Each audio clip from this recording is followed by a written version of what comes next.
This is Business, Equity, and Opportunities.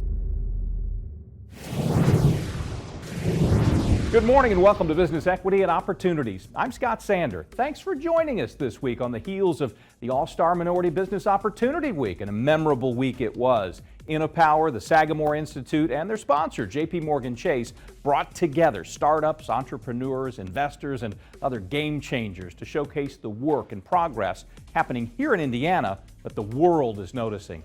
Whether you made it to any of those events or not, if you are an entrepreneur or a small business owner, stay here. We'll share some insights and conversations from the event that we hope will inform and inspire you. The stories weave perfectly into the categories you've come to look for each week. Getting started, we see what can happen when local venture capital meets a new AI startup. Our access to capital pairs financing and investors. A special This Week in Business highlights how a major sporting event like the NBA All-Star Game can shine a light on small businesses. Being tax season, we look at the appropriate accounting and bookkeeping tips. A local sports celebrity has a twist in running your business day-to-day, some unique insights. And in honor of the All-Star Weekend, see how sports and health share some interests in our industry focus. And our success story honors two black business owners making their own history. And we remind you, we have a new show every Sunday on Wish TV that streams on wishtv.com. And we post all of our weekly segments on our website, veoshow.com, with some resources and past episodes as well. You'll see a QR code come up throughout the course of the hour that'll conveniently take you exactly where you want to go. And while you're there, you'll find ways to subscribe to our weekly newsletter and how to sign up and listen to our Business Equity and Opportunities podcast as part of the All Indiana Podcast Network. Have lots to do, so let's get started. Elevate Ventures says it has helped more than 980 startups and raised more than $11 billion worth of capital in 2023. During the Indiana All-Star Minority Business Conference, Elevate CEO Christopher Day joined Andrea Bartlett, CEO of Generative AI startup Unique Minds, to share how venture capital helped create opportunities in the high-tech field. This is Business, Equity, and Opportunities. Getting started. I met with Emil, just a few days ago, and jumped into this whirlwind of people that he started introducing me to. And so I'm really lucky enough to meet with Toph today. And we were just back there talking about generative AI, which is what my startup is going to be focused on, and how great it is to get in now at the beginning of this curve. It's an amazing time. I'm sure all of you are hearing a lot about what generative AI can do, good or bad. And so I think it's really important for a woman of color to be a part of generative AI and how it is sculptured and injected into our culture. We are a generative AI company that helps large corporations in the pharmaceutical, life sciences, healthcare, and financial industries through their AI strategy, their AI design, as well as development of fine-tuned large language models. So we help organizations take the proprietary data and train fine-tuned models. And the other thing that is really important for us as well is that those AI systems and applications are built and designed responsibly. So we call it responsible intelligence. Responsible intelligence is looking for things and helping organizations ensure that their AI applications are secure, that they have data privacy, that they are ethical, that they are non-biased, that there's fit for use, that there's sustainability. So that's what generative AI should do for our community instead of the bad things you sometimes hear. So why am I interested in what Andrea's building? There are the speed of change. So at this very moment, this is the slowest rate of speed that we'll ever experience in our lives, right? Tomorrow's gonna get even faster and harder. And so entrepreneurs that are focused on solving novel ideas, when I mean novel, I mean that's complex, hard stuff. Using modern technologies, using generative AI, thinking about the problems we have in all of our businesses in a unique, different way. And we were talking back there, I used the word unique, and I'm like, that's the name of your company. But people who are trying to tackle those challenges using these modern technologies are going to be the next set of unicorns, right? The big outliers. And there are a lot of investors out there that entrepreneurs that are trying to solve these complex challenges, that they don't show up with a baked product and they're doing a lot of service work, they discount them and say, well, you have to have a product, right? We don't invest in a services business like that. I personally believe that's where the magic is. You can't build something, well, I shouldn't say that, but it's much harder to build something that can change the world or make business processes much more efficient if you don't go through the hard work of doing it manually through services first. And so that's what really attracts me to what Andrea's building. When approaching investors, I don't want to know how the watch is made, right? I want you just to show me the watch, and then we can go dive deeper. And so let's talk about Melfo for a moment. So it really comes down to like this simple. So M is for market, right? So is there a specific pain that you're solving, and what's the solution to that pain, and is there proven demand for that product? Will people buy it? Just one anecdote even. Entrepreneur or the team. So does the entrepreneur or do they have a team that they've started to assemble that has the skills to actually solve that pain and build that solution? The next one is legal. So legal hygiene. So a clean legal structure, a clean cap table, and we can talk more about that later if we have time, or we can talk individually what I mean by that. But the one thing I would say from a public service announcement standpoint is please stay away from safes. They are not founder friendly. A lot of people are telling you they're founder friendly. They're not founder friendly. We can talk more about that later. Financial, so a believable plan. So don't feel compelled that you have to have a massive hockey stick. Nobody believes in many ways, and it's always better to over deliver. And then operational, so a clear go-to-market strategy. So product-led growth, enterprise, channel-led go-to-market strategies. Those are three very different motions. And sometimes companies will say, I'm going to go to market, I'm going to build an enterprise thing, and I'm going to have PLG, and I'm going to build these channels. Those cannot be done, sometimes ever, well together. So pick one of those strategies. I would tell people discernment is extremely important during the early days of starting your organization. Make sure you surround yourself with wise counselors, and don't get caught up in the hype of what you see on LinkedIn or in some blog. Truly understand the people that have your ear, because the wrong person can lead you in the wrong direction or on a path that can totally derail you or cause you to waste time and money. So just make sure that you have wise counselors and experts helping you as you start your organization, and be really clear on what it is. What problem are you trying to solve, right? What is your why? What problem are you trying to solve? And how are you going to do that in a novel way is very important, I think, for a founder. So grit and perseverance. I know that sounds very generic, but it really comes down to like just grit and perseverance. Believe in yourself. Put one foot in front of the other. People are going to tell you don't know what you're talking about. They're going to go silent on you. All these things are going to happen. It's going to be manic. You're going to be the smartest person in the world at 3 o'clock in the afternoon, and at 5 o'clock you're going to be, what the hell have I done? And then by 10 o'clock that night, you're going to be in the front of the mirror saying, I'm a warrior. And that's just the way it goes. And it's going to happen day after day after day, and even in year 5, it's going to continue to happen. But it is awesome. So just go for it. Believe in yourself. If you have a business story to share that'll help everybody else get started, share it with us. Send us an email, beo@wishtv.com. Up next, a real-world problem solver and a bank CEO with a passion for entrepreneurship. They get together in Access to Capital.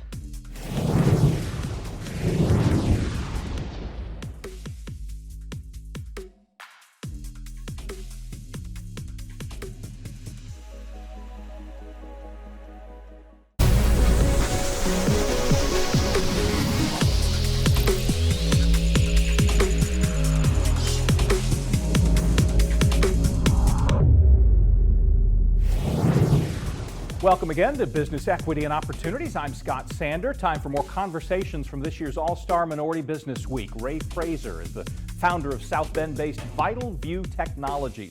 He shared the stage with David Becker, Chair and CEO of First Internet Bank. This is Business Equity and Opportunities. Access to capital. A lot of the folks, particularly in the very early startup phase, the capital generally comes from the 3 F's, the family, the friends, and the fools. And they don't, even though it's family members and folks associated with them, they need to get outside that circuit and get to the professionals. They need to talk to an attorney. They need to talk to an accountant because they make some mistakes early on that could destroy a business or send them down the wrong path. And for very minimal amounts of talking to professionals, there's a lot of trade associations here in the city now that'll give them the same data. Talk to somebody outside of your network and go to the outside world and get some advice, particularly if you can get it from somebody that's done it, then you have a real feeling. And also, when you talk to somebody that's been there, done that, you get an understanding that it's not an insurmountable wall, and I'm not the only guy fighting this issue, that other people have thought the same thing. So it gives them a lot of confidence and a lot of skills. If you can be the pioneer, then people will look and say, okay, I can do that too. Like when I was coming, I think about Notre Dame, and I look back on when we spun the company out, when we would talk about healthcare, people look at it like it's scary, like we can't do a healthcare startup at a university. But we said, why not? That's where the opportunity is. That's where people need the technology. We gotta go there. We gotta make it happen. And we've done that, and we're happy to see a sprouting of say, healthcare companies coming after us. And you're right, it's very important for people to see that. As you're starting out and you don't have the business off the ground, the only credibility you have in the financial world is your own personal credit. So if you haven't paid the phone bill, you were late on the TV, cable bill or something of that nature, that'll haunt you tremendously. So if you have any credit obligations, whatever they are, as small as they might seem, pay them and pay them timely. If you're starting out with a 700 credit score versus a 500, it's a whole different program for you. And that also establishes for the folks that you're asking bigger monies from that this person's responsible, they take it seriously, and they're going to follow through. So if you let your own personal credit deteriorate, you're going to have a really, really tough time getting out. You can rebuild that, but what you will do in just a matter of a few months might take you multiple years to get back on stable ground. I would always have trouble, let's say, getting my foot in the door when I would just say, hey, is there an opportunity available? A lot of the answer that I would get back is, let me think about it, not sure, not yet. But what we never realize is that by the time an opportunity is ever available, half the time the person who's providing that already has someone in mind. So what I did, especially for Vital View, when I was a student at Notre Dame, after I graduated, I started volunteering, for their venture fund during my summer. Instead of like talking about what I could do, it was just like a lot of me showing what I could do. Eventually, that turned into a role with the venture fund, and that also, throughout that time, that also allowed them to build a lot of trust with me. Seeing me in the room day after day, seeing my work ethic, a lot of this is just repetition. So that's like the first thing that I'd recommend whether you're trying to get a banker, whether you're trying to get an investor, always try to lead with kind of like that servant leadership mentality. How can you help others? And I think a lot of good things will happen. I get the excitement of helping somebody. You can almost see it in their eyes when an idea comes to reality and it sinks that I can really do this. That just sends me over the moon. So I just thoroughly love giving back, helping others do it. And as the gentleman said just before we walked in the room, being an Indianapolis native, it's tremendous to see all the great things happening in my own back door. So that's fantastic. To be able to do what I love, which is innovate on awesome technology, and to be able to get a salary so I can take care of my family at the same time, it's the most, I wake up every morning and I'm like, I'm in a dream world. I'm living my dream. And I think a lot of people are gonna have that same feeling. Next week in Access to Capital, we'll meet with Heath Butler. He's a venture partner at the Mercury Fund with news about a Midwest urban capital network bringing opportunities to Indiana this year. Up next this hour, though, the head of the Sagamore Institute shares how important NBA All-Star Weekend is for businesses in Indianapolis moving forward. More highlights coming up when Business Equity and Opportunities return.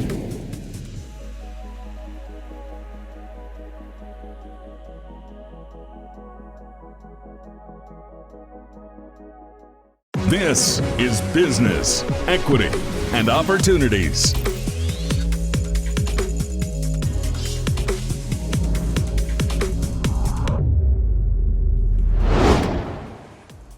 You're watching Business Equity and Opportunities. Allison Barber is not only the president and COO of the Indiana Fever, she's also chair of the board of trustees at the Sagamore Institute, well known for connecting ideas with leaders who can make them reality. For example, using the NBA All-Star Game to showcase Indiana minority businesses. This is Business, Equity, and Opportunities. This Week in Business. When you think about basketball and the game, it's one place that brings people together, and it's a great community. And so we bring people together who are fans of the game, athletes in the game, owners of the teams, and business and media partners that make this come to life. And it's a wonderful platform for us to say, the game is so important and exciting, but how do we pivot the game into good? And that's really what we're doing here in Indiana in a lot of different areas. The All-Star Game creates a great venue for people coming from all walks of life. I like to think of it as disparate stakeholders coming from cross sectors. So they could be people in the nonprofit world, it could be, foundations, investors, entrepreneurs, folks in sports tech, of course, with the All-Star Game. But the real magic happens when you get all of those people in one place at one time, talking about how can we establish more intentional connectivity to help young entrepreneurs get access to capital, get access to new customers or customers to test our beta products. And it's really the All-Star Game creates a unique opportunity. Everyone loves to be around, the celebrities, right? The NBA All-Star players. And you have other well-known folks that converge on events like this. And so I think when you get those people in one place at one time, that's where the magic happens.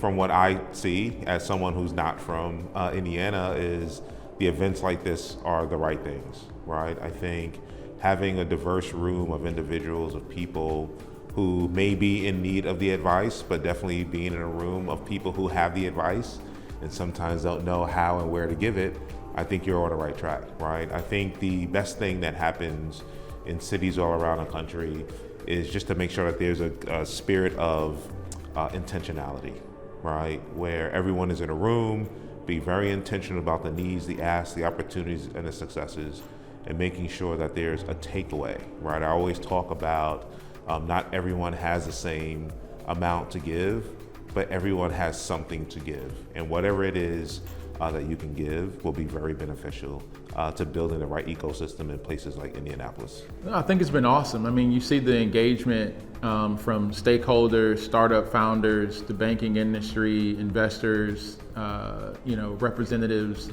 the whole ecosystem that needs to really come together to create opportunities and change.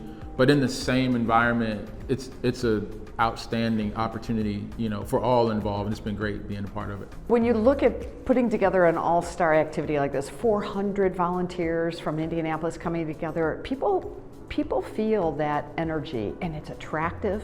And so I think the more we highlight our opportunities in the space of diversity, especially, that says sport is great, but look what we're doing for small businesses that we're highlighting throughout the city this weekend. We're packing meals for the homeless, 1 million meals. We're doing a 24-hour meal packing. You've probably been there already. So we're doing all of these activities that demonstrate to the 150,000 visitors to our city this weekend. We're showing that Indiana cares about individuals, and we do it in big ways. What I hope happens when all the All-Star people go home, that they will leave Indianapolis or they'll leave Indiana, go back to wherever their hometowns are and think, wow, I just had an amazing experience. Maybe it's their first time in Indianapolis, in Indiana. And they go home and think, wow, that's an amazing experience. But not only an amazing experience, but they met incredible people who want to help, right? Who are humble, but also some of the best innovators in the world. And that they will tell their friends and their family about it, and other people they do business with. And it's like a snowball effect, right? And so the more people that become aware of all the incredible things, the innovation that's happening here in Indianapolis and Indiana, that they will want to start their businesses here, or they'll want to come work for a company here, or maybe they want to live here because the lifestyle and the cost of living, and they can always jump on a plane and do a 4-hour direct flight to the mountains or to the ocean. I'm so proud of our city and how we come together. You know, we just heard from the commissioner of the NBA, and he said when he goes to other cities, it's work, work, work. When he comes to Indiana, we take time to break bread together. We have a meal with him. We spend time together, and he said it's unique. And when you look at what's happening across all of our sports teams, that we all come together around this moment, it makes me proud of our city in the big way, but it really makes me enthusiastic and hopeful and very optimistic about the future of our city and state when you see that individuals care about our joint success. And so whether it's in the business space or in the community volunteering space or in creating this amazing, spectacular event of basketball at its best, individuals care and not just companies, and that gives us great hope. This Week in Business is made possible by InnoPower. When we come back, Courtney Kincaid has news about the new beneficial owner tax rules. If you miss it, your business could face tough penalties. Later, an Indiana athlete who's also an investor and minority entrepreneur shares his journey and passion for business with others. That and more from the All-Star Minority Business Week coming up on Business Equity and Opportunity. This is Business, Equity, and Opportunities.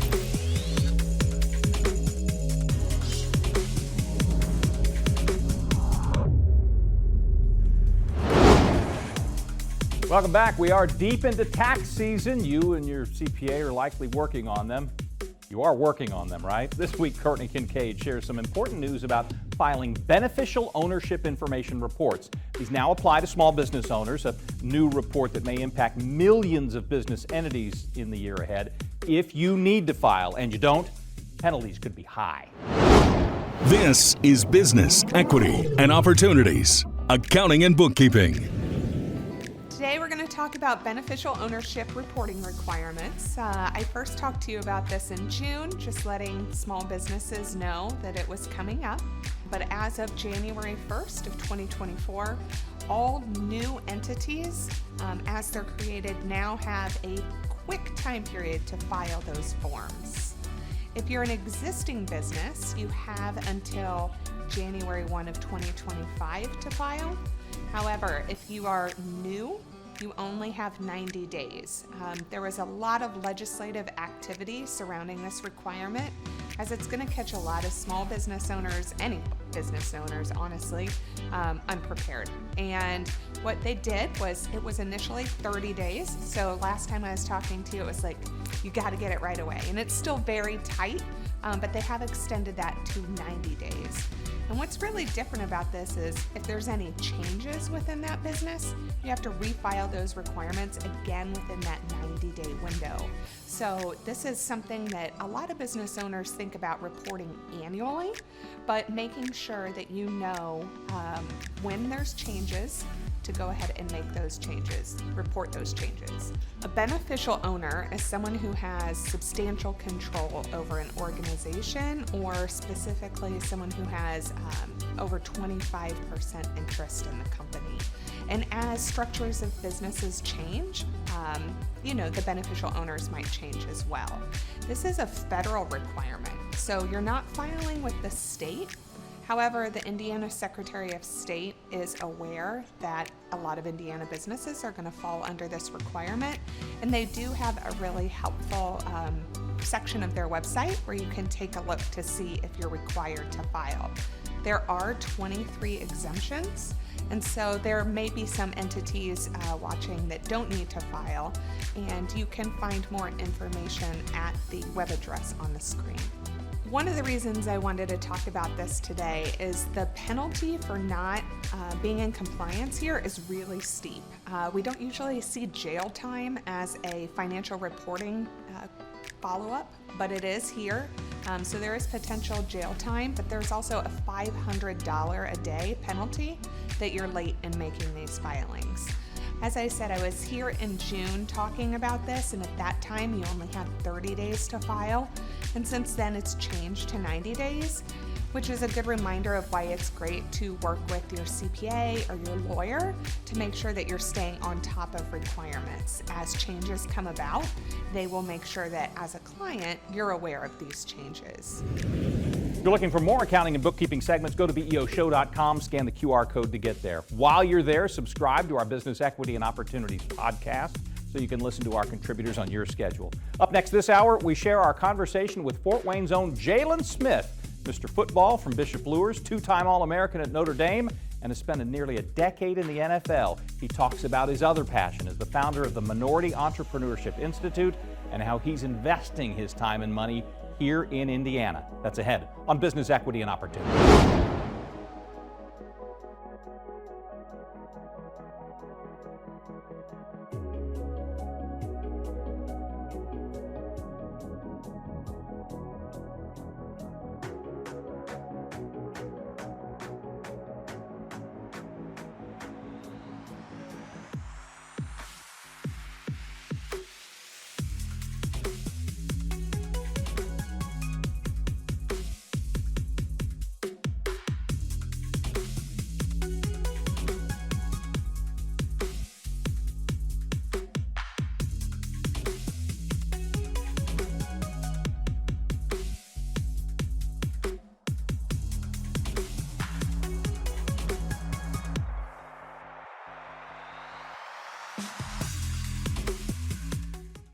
This is Business, Equity, and Opportunities.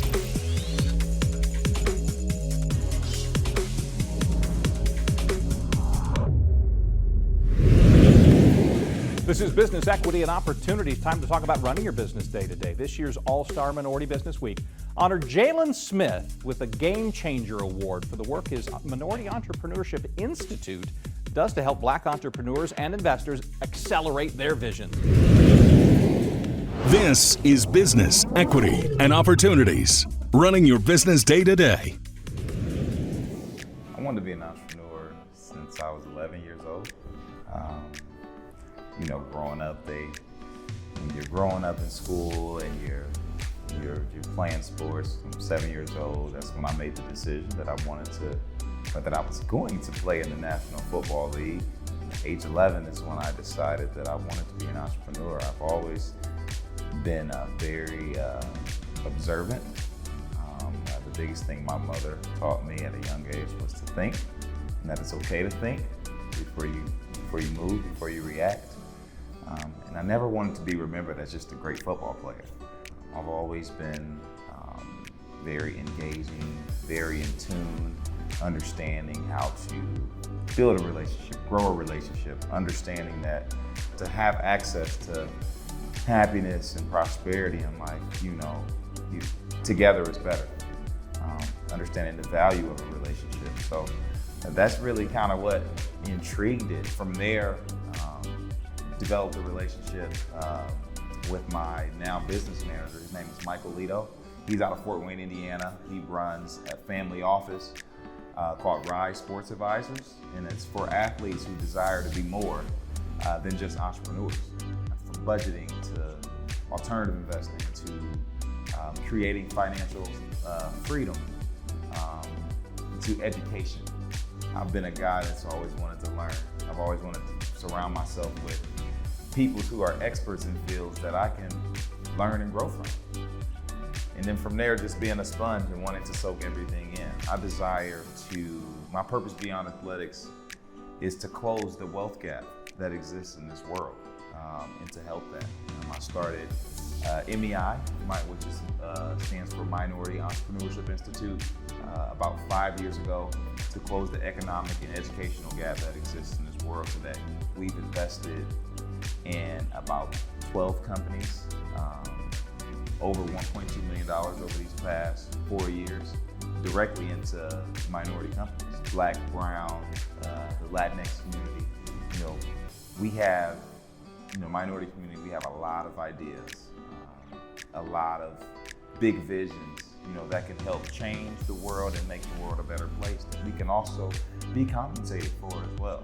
What we lack is the financial funding, the education, the resources, help putting together real strategic execution plans. So that was really me understanding that what is like, okay, how can I help put a hit into that? So that's really my purpose. I do a lot of investing, alternative investing, private equity, real estate, multifamily sides, venture capital. I have my own different business activations as well. I have my own eyewear line, a Clear Eye View. I'm wearing our blue light lenses right now. And then I am also a franchisee in Genya Ramen Bars.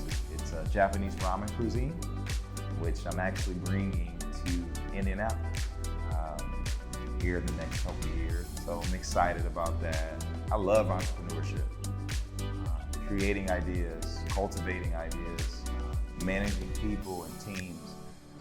It matters. And a lot of what I've done playing sports has helped me with those things. So I'm learning constantly. The information needs to be passed. I think there needs to be intentionality on how we pass it. Having events like these with InnoPower, putting on these different type of events to connect the dots from a relationship standpoint. We all have our own different things going on. If we can allocate time to mix and mingle, to create the relationship, that's how you create synergy. And then from there, with shared vision and alignment, that's how we make it happen. A lot of it comes down to getting uncomfortable. We have to be comfortable with being uncomfortable. And I think that can help. A lot of minorities, we lack the knowledge just because we haven't been taught it. It doesn't have to do with our capacity. We have the capacity to learn. It's just about the resources and the access to the information. That's what I've noticed in my time and in my personal experience of learning.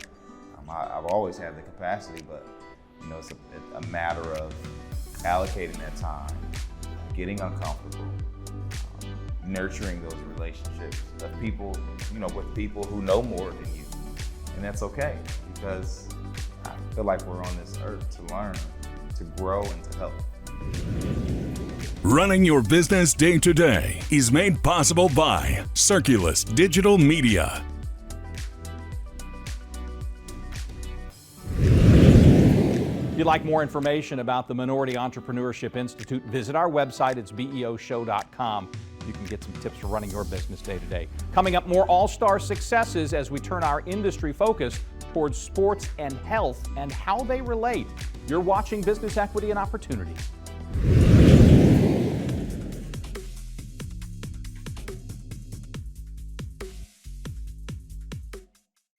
This is Business, Equity, and Opportunities.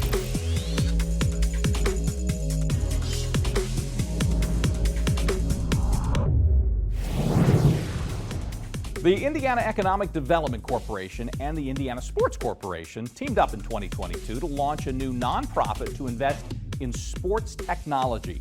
Through partnerships and collaborations, Sports Tech HQ, as it's called, is now helping to build Indiana as a sports technology destination.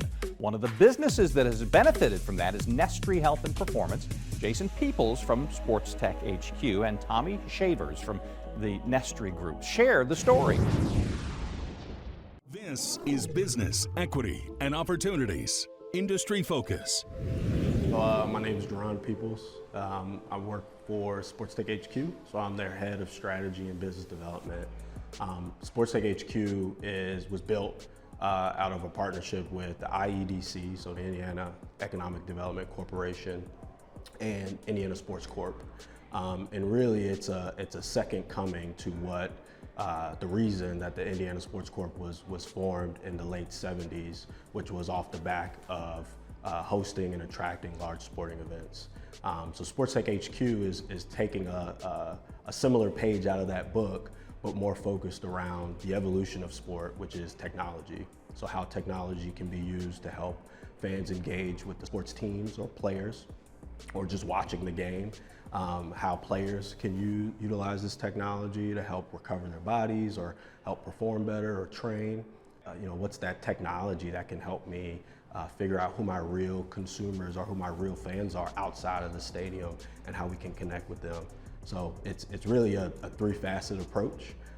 And our job is really to build an ecosystem and attract those businesses and make Indiana a place where they would want to be and grow their companies. So I'll say the heart is the legacy that the Indiana Sports Corp has been able to build, right? So the ties that we have to the 3 Olympic governing bodies that are here, football, track and field, and gymnastics. And then even looking at the relationship that we have with the NCAA, their headquarters being established here. And then you look at the grassroots, the collegiate and the professional teams that are here. And the fact that everyone communicates and everyone's willing to collaborate. My saying is, outside of sport even as well, Indiana's superpower is that if you have a great idea and you have an extremely strong work ethic, you can get in front of anyone. If you look at sport, naturally, it's a microcosm of a lot of different things, right? So there's a little bit of healthcare in there as far as the players' bodies and them needing to take care of that. The advances in medicine has been able to allow athletes to come back from surgeries that would have been career-ending, and now they're not, And so I'd say health is one, which Indiana has a huge healthcare network. And the state itself has actually has made health tech and biotech a key pillar in their innovation as they move forward into different industries that they want to build.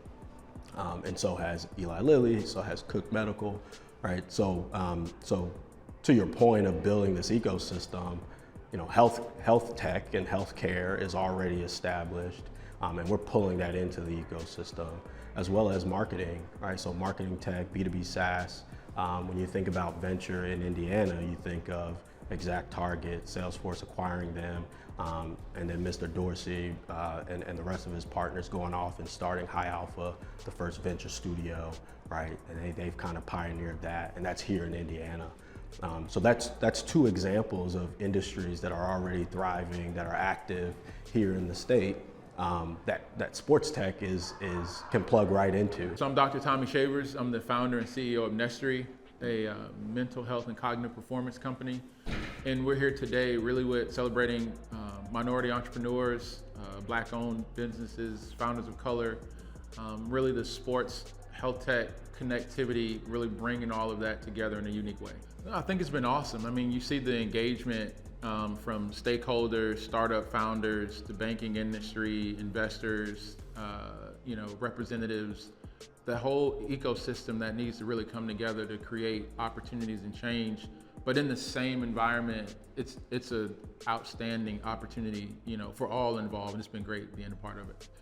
So my path started really with my adversity, having injuries, playing college sport, and then that becoming a personal passion around mental health and cognitive performance. Then it became a purpose. And so the driving purpose of, can we make mind and brain fitness a lifestyle for every human being now? And that journey has been exciting, and it really started from my own adversity, which became my passion and now my purpose. Figuring out how to navigate as an entrepreneur, I think the biggest piece of discovery is it truly is on-the-job training. You learn as you go. I think the biggest piece is having this high degree of self-confidence, but also this high degree of self-awareness. Knowing what you know and being open to what you don't know, because that next learning opportunity is right around the corner in ways you didn't think it was going to show up. And so, being a startup founder and going on this journey, I think, I tell people, I'm like, I have skill sets that I never imagined myself having, but they became incredible skill sets out of necessity on this journey. And so you truly grow into the role as you go. And I think that's a part that, every founder, if they can just anchor on that, it's huge, because you don't worry about, are you prepared? It will prepare you along the way.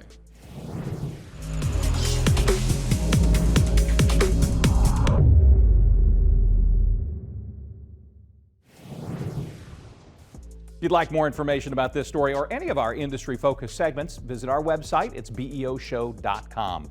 When we return this hour, special story about a father and daughter building a legacy through one of the most well-known restaurant chains in the country. It's next on Business Equity and Opportunity.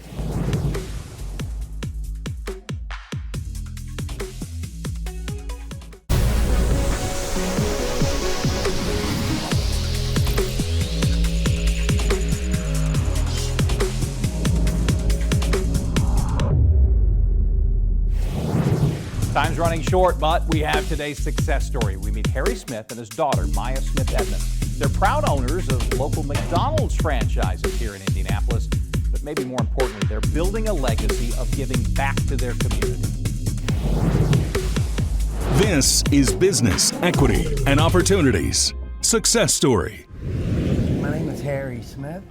I started at McDonald's in 1971. I'm an owner-operator here in Indianapolis and loving every minute of it. And I am Maya Smith Edmonds, and I'm a McDonald's franchise owner-operator. I'm a next generation to my dad, and I started McDonald's whenever my dad became an owner-operator in 1991, November 91. Yep. Yes, so that's when I started. Of course, I was not legal. I know I was an infant. You were legal. I was legal? Yeah. Okay, well, wonderful. I was legal, and so from that point on, I was absolutely loving it, and ketchup is in my veins. We were in Texas, so Texas you can start at 13. It's different. Well, when I was first introduced, I was 16 years old.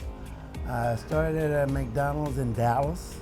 A friend of mine got me the job, and I know the first couple of weeks I thought sure they were going to fire me.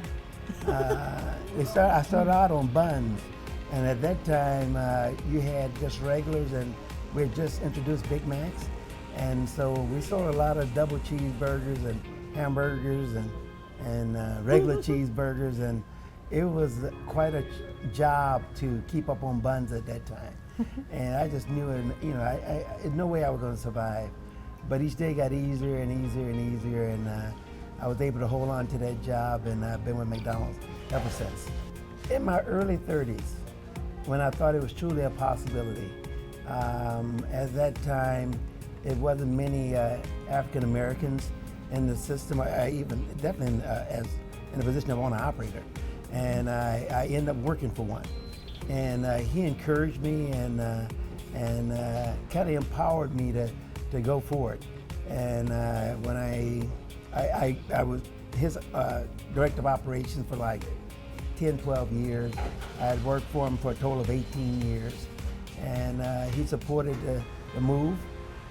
He was behind me, kind of my mentor for sure. And what year? At 71, at the age, I think it was 36 years old at that time.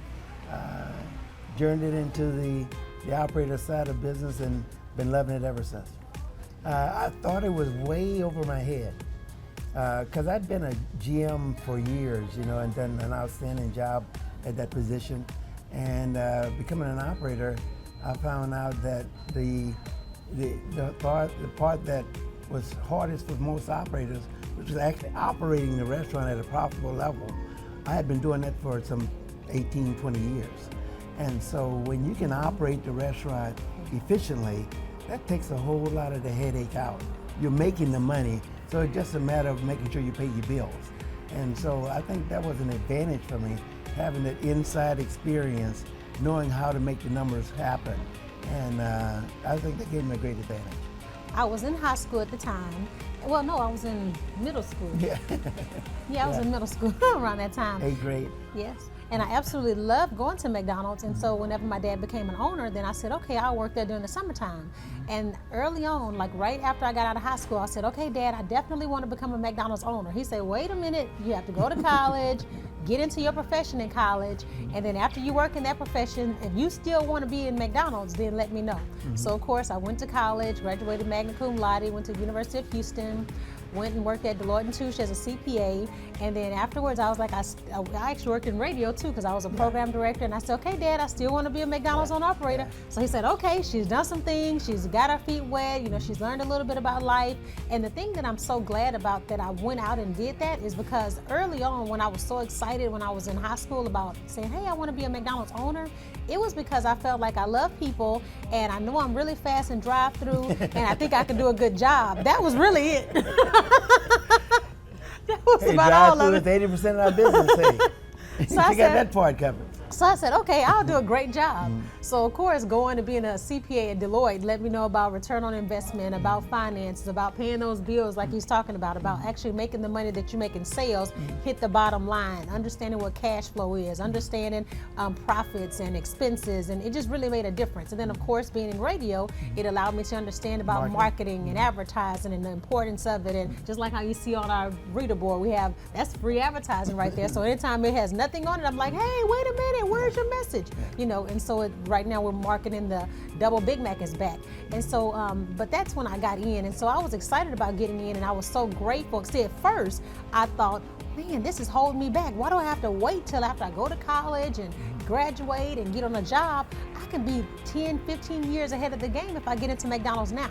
So I'm thinking, oh no, I don't need to do all of that, but let me go ahead and do it because I'm gonna be an obedient child. But I'm so glad because it was just so much more rewarding and then I have so much more knowledge. Well, I think the most important thing, with anyone coming into McDonald's, and I try to share when people ask me about my McDonald's journey, and definitely when you become an operator, the thing that's most beneficial with McDonald's is that you're in business for yourself, but not by yourself. Yes. And then you have so many resources, that McDonald's extend to the operators to help them be more successful at what they do. And so that's very encouraging. And I think that's why they have such a success rate in the operator in the system. So I think that's most important. Many of the stories from All-Star Minority Business Week this hour, but we've saved a few more for next week. Our thanks certainly to InnoPower, the Sagamore Institute, and their sponsor, JPMorgan Chase, for making us part of this year's event. We look forward to the next one already. Remember, visit our website, VEOshow.com, for more show segments. Scan the QR code that's on your screen to take you right there. If you have a success story to share or some thoughts about what you'd like to see on our show, send us an email, beo@wishtv.com. That's the hour for this week, but we'll eagerly see you again this time next Sunday. Until then, have a great day. Business, equity, and opportunities made possible by InnoPower, Bose McKinney & Evans, Gemco, Fifth Third Bank, and Indiana University, Indianapolis.